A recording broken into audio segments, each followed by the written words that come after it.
the University of South Carolina.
Thank you. We are the University of South Carolina Left Bank Big Band from Columbia, South Carolina. My name is Dr. Matthew White. I'm the Director of Jazz Studies.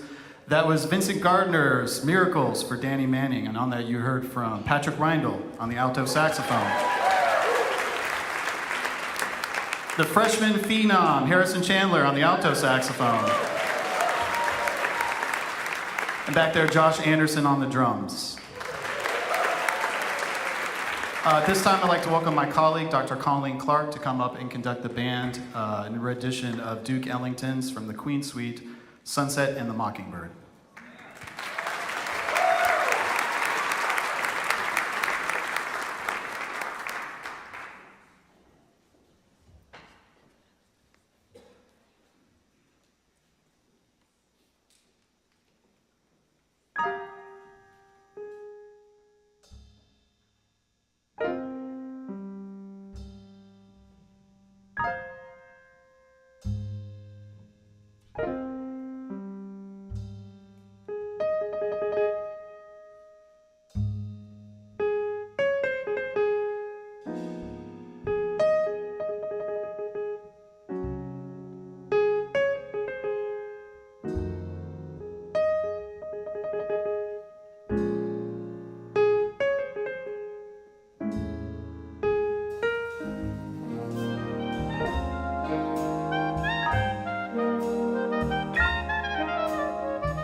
Heard from Ryan Johnson here on the clarinet. Nick Vlandis on the piano. So before we play our last tune, I want to thank a couple people. First and foremost, Todd, Megan, Oliver, Billy, and the entire Jazz at Lincoln Center team makes this event possible. Thank you, because there's a lot of work that goes on behind the scenes, as I'm sure everybody knows. Our mentor, Paul Nedzella, for all his wonderful help and guidance getting us through this. Thank you so much. We'd like to thank our fellow ensembles for their inspiration and fellowship through this weekend. So it's been really inspiring to hear all the music you guys are making, and we appreciate you. We'd like to thank all of our friends and colleagues, both here at home, for supporting us, with a special shout out to our Dean, Taylor Harding, for his support and our commitment to raise jazz education and engagement in the state of South Carolina. So thank you. And of course, we want to thank Rodney Whitaker. If you know, you know. Our last composition this afternoon is going to be an original student composition by Nick Curvin, back there in the trumpet section. It's going to feature Nick on trumpet and Nick Vlandis on the piano. This is entitled Your Own Last Call. Thank you.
We're here with Dr. Matthew White, director of the Left Bank Big Band from the University of South Carolina. Just came off the stage after a very, very swinging and interesting set all the way from Columbia, South Carolina. How are you feeling after that performance? Really great, man. I'm really proud of our students. We had a lot of fun up there.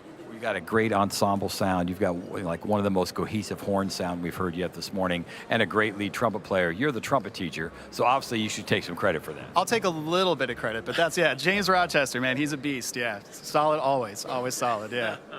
Talk a little bit about your programming. You started with the Vince Gardner piece from Rock Chalk. You ended with a very modern student original. And in the middle, you have this beautiful Sunset and the Mockingbird, one of my favorite Ellington pieces. Talk about how you put your program together for this particular performance and then just overall. Yeah, I think we wanted kind of a diversity of approaches, and we really thought about, like, you know, if we're going to have stuff that's really big, let's have things that are really beautiful and quiet too. So I really wanted to stretch the ensemble to, like, think about, you know, preparing for this and what are some of the things that we could do as a challenge, you know. And so there's a lot of, like, kind of exposed and, like, very sudden shifts in Vince Gardner's piece, and I thought that would be super cool, you know. And then really having kind of that beautiful approach in the Ellington piece, and it's such a beautiful melody, man. It's like one of my all-time favorite melodies. And then we knew Nick's piece, the last piece, was going to be really big, so we're like, man, we need to do something really beautiful and quiet, you know, before that, just to kind of help the audience a little bit. Yeah. You always got to help the audience a little bit.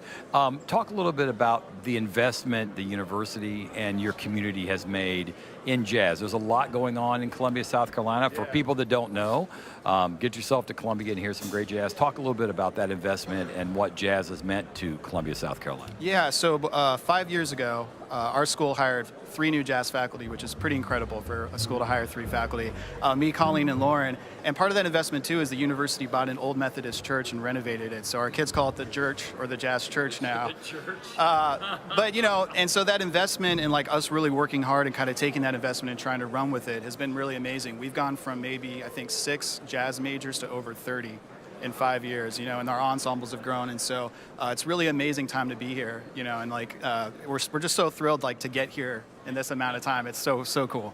Well, and for those of you looking for colleges, it's warmer in South Carolina than here, I hear. Freezing here, man. It is so cold. It is so cold. But yeah, I mean, the city's amazing, but I'm very happy to go back and maybe swim in my pool next week. Yeah. Real quick, Left Bank, what's that mean? You know, this was something that I inherited. I had no idea where this name came from. And then somebody told me they randomly gave the band that name when they played, like, the original Spoleto Festival in Charleston, because they didn't want to call it, like, the University of South Carolina. They wanted to have a hip name. We're not on the left bank of anything. It has no meaning other than somebody just came up with it once. Yeah. So that sometimes works. Let's have you step out and bring a couple of your students in here. Come on in here. Come on in. Don't be shy. It's showbiz here. Give me your name and what year you are in school. My name's Josh Anderson. I'm a junior. My name's Patrick Reindl, and I'm a senior. A senior. So who was the freshman phenom? It's not this guy, right? Oh, that's Harrison. That's the other kid. Okay. Yeah, we don't need that freshman in here. So you're a drummer? Yes, sir.